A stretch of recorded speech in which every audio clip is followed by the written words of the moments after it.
Bonjour à tous, c'est Deva. Aujourd'hui, on va s'intéresser aux perles. On va faire une petite mise au point parce qu'on ne sait pas toujours la différence entre la perle naturelle, la perle de culture, la perle d'eau douce, la nacre.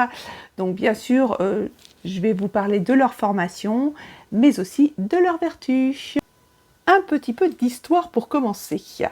Alors, on a trouvé dans des sépultures, notamment dans les régions du Golfe Persique et de l'océan Indien, donc des tombeaux qui dataient de 5500 ans avant Jésus-Christ.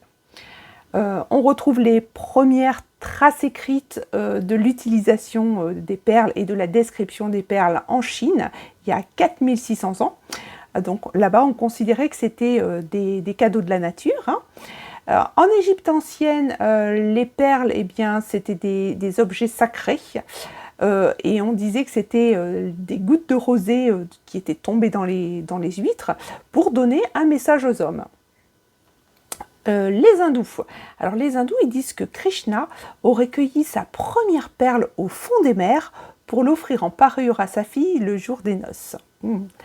En Grèce antique, on appelait les perles l'arme d'Aphrodite, donc c'était consacré à la déesse et à la femme.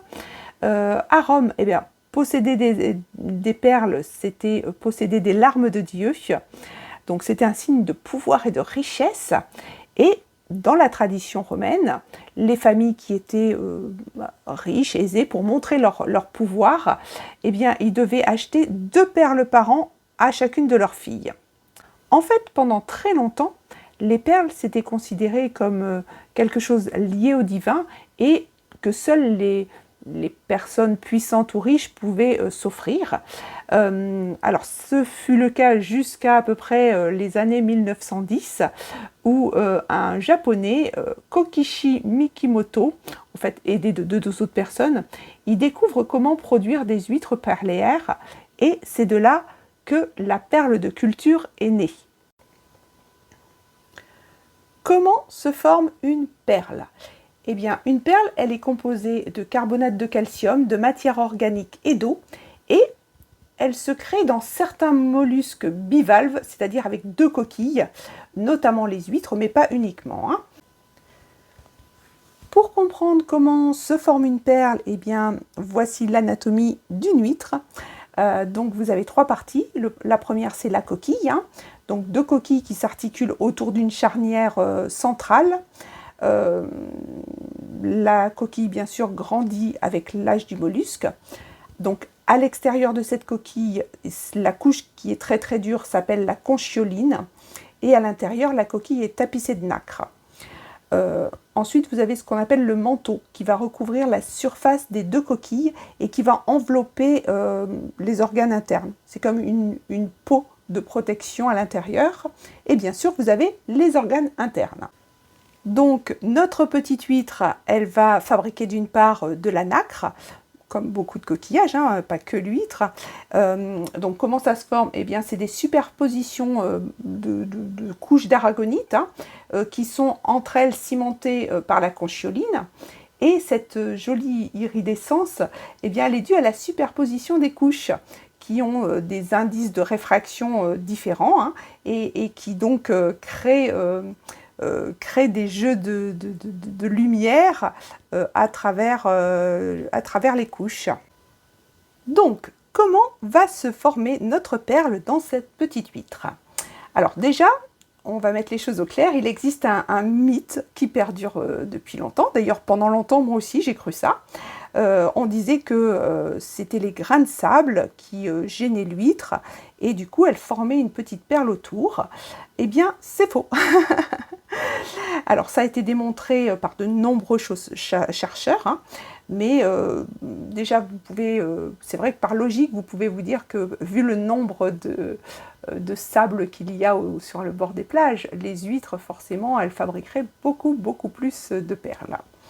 Donc, il y a plusieurs façons pour une huître de fabriquer une perle naturellement. Donc, soit à la suite d'un accident qui fracture sa coquille, donc le manteau externe, il est baissé, et Et du coup, l'huître, elle fait une espèce de réaction génétique et les cellules vont se multiplier pour former une sorte de kyste. C'est un sac perlier et qui va grossir pour former une perle. Deuxième chose qui entre en compte dans la formation d'une perle, eh bien, il y a la présence d'un parasite qui s'appelle le cestode, ou plutôt c'est ses larves. Hein.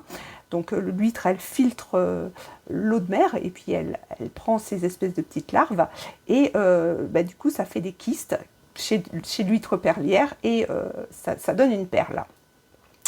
Dernière façon, naturelle, les prédateurs des huîtres essayent de rentrer en cassant la coquille. L'huître en défense, elle crée une sorte de protubérance et on appelle alors cette perle la perle blister. Après, les perles de culture, eh bien, elles sont cultivées, comme leur nom l'indique, donc à la méthode du monsieur japonais dont je vous ai parlé au départ. Alors, c'est comment? Eh bien, on introduit en fait un intrus qui s'appelle le nucléus, sur lequel l'huître va faire une perle. Alors, c'est quoi ces nucléus? Eh bien, c'est des petites billes qui sont en coquille, notamment en coquille de moule. Donc, les petites billes, elles sont taillées dans cette coquille et on les envoie en général au Japon parce qu'ils sont spécialistes de ça. Ça va être transformé, ce nucléus, en perles de très très lisses, très très fines, parce qu'il faut surtout que l'huître garde la perle à l'intérieur d'elle, donc il faut un polissage parfait. Et ensuite, ces billes sont nettoyées, stérilisées pour bien sûr pas mettre une maladie dans les huîtres. Et ensuite, elles sont greffées dans ces huîtres. Donc c'est un procédé qui est beaucoup employé notamment par les perles de Tahiti, mais par la plupart des perles maintenant. Et concernant la formation des perles d'eau douce, eh bien autrefois les perles étaient cultivées au Japon au lac de Biwa, donc des moules d'eau douce. Et désormais, malgré leur appellation perles de Biwa, eh bien les perles de culture d'eau douce sont produites principalement en Chine. La Chine produit 1500 tonnes de perles d'eau douce par an. Donc dans des lacs, des étangs, des rivières. Et faut savoir qu'ils ont développé plusieurs couleurs. Il n'y a pas que du blanc, il y a du violine, du orange, du lavande, voilà. Et sachez qu'une moule, eh bien, elle peut produire jusqu'à 50 perles en même temps. Et en plus, il lui faut entre 8 et 10 mois pour faire sa production. Passons désormais aux vertus. Alors, déjà la nacre, donc ça accompagne tous les changements dans votre vie. Parce que bon, même si vous avez voulu le changement, c'est pas toujours évident de s'adapter, voilà, de s'y retrouver. Donc ça tombe bien parce que ça permet d'éclaircir les idées aussi. Et ça donne aussi envie d'équilibrer sa vie. C'est aussi quelque chose qui est très apaisant. Qui régule plutôt l'humeur. Donc si vous avez des petites sautes de colère, ou alors si c'est votre ami hein, qui a des sautes d'humeur, eh ben, ça peut être sympa de lui faire un bracelet avec des perles de nacre. Et c'est aussi quelque chose qui va renforcer les os puisque ça contient du calcium et c'est surtout aussi de la protection. Concernant les vertus de la perle, eh bien, dans plusieurs civilisations, on l'a utilisé contre les crises d'épilepsie. En Inde, on fabrique aussi une sorte de poudre à base de perles pour augmenter la fécondité.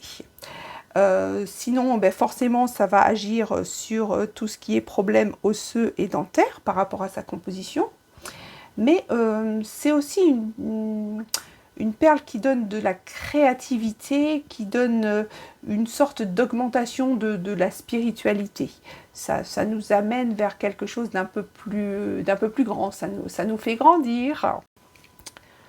Traitement et amélioration. Alors ça c'est de la nacre complètement naturelle, hein, mais sachez que très souvent on la teinte, on peut aussi la peindre.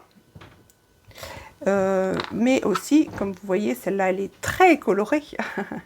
Ben forcément, c'est parce qu'il y a une couche de résine dessous, hein, je ne sais pas si on le voit bien, qui lui renforce sa couleur. Donc voilà, ça c'est les traitements principaux. Après, concernant les perles, c'est surtout les perles d'eau douce qui sont concernées. Alors, j'ai pas de perles qui ont été teintées à vous montrer, mais sachez que c'est quelque chose d'assez usuel, toujours pour rendre plus beau. Il existe également des perles synthétiques, donc qui n'ont rien à voir au niveau composition avec une vraie perle, hein, bien sûr, ni une perle de culture. Donc normalement c'est écrit, hein, où le vendeur doit vous le dire, mais méfiez-vous quand même des endroits touristiques où on vend des perles, parce que c'est souvent là qu'on se fait avoir. J'espère que je vous ai tout dit, qu'on a fait le tri dans tout ça, et je vous dis à la semaine prochaine.